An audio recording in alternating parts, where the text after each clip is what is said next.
Perkenalkan, saya adalah Ahmad Rifaifianto. Saya berasal dari SMK 64 Jakarta. Di SMK 64 Jakarta, saya mengambil jurusan RPL atau biasa disebut Rekayasa Perangkat Lunak.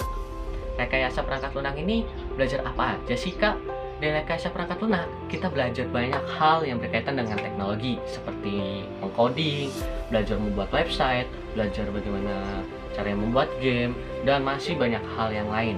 Dan selain itu juga, kita juga belajar bagaimana cara merakit PC, itu belajar desain, dan masih banyak hal yang lain berkaitan dengan teknologi-teknologi yang ada.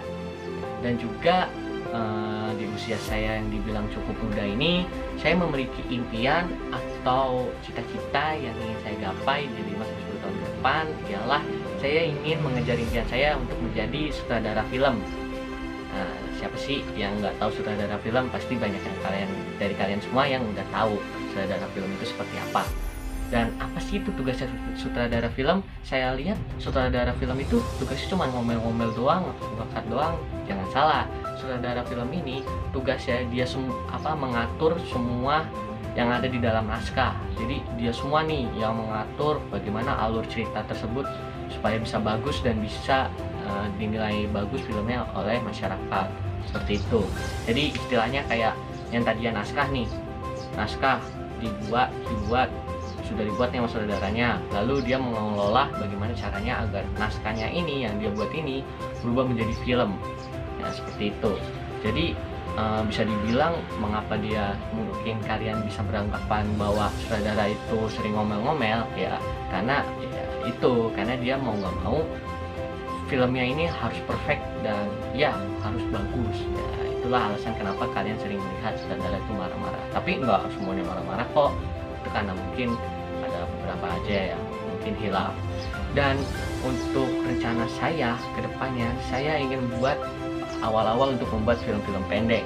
Ya, semoga saja impian saya ini akan terkabulkan.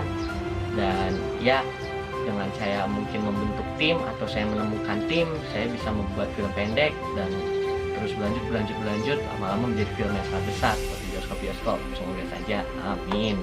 Tujuan saya untuk menjadi sutradara film ialah saya ingin pastilah membahagiakan orang tua, dan yang kedua adalah mengharumkan nama bangsa Indonesia, bahwa ini loh Indonesia, bahwa di dunia perfilman Indonesia itu sangat bagus dan sangat maju teknologinya. Dan yang ketiga ialah saya ingin membuat era baru untuk dunia perfilman. Seperti kan kalau sekarang tuh film-film tuh rata-rata udah mudah ketebak kan ya alurnya, seperti misalkan saya ambil contoh seperti Avenger. Jadi di Infinity War kan kalah tuh sama Thanos, batu-batunya sudah ambil dan udah dijentikin sama Thanos. Tapi di Avenger Endgame akhirnya Avenger menang.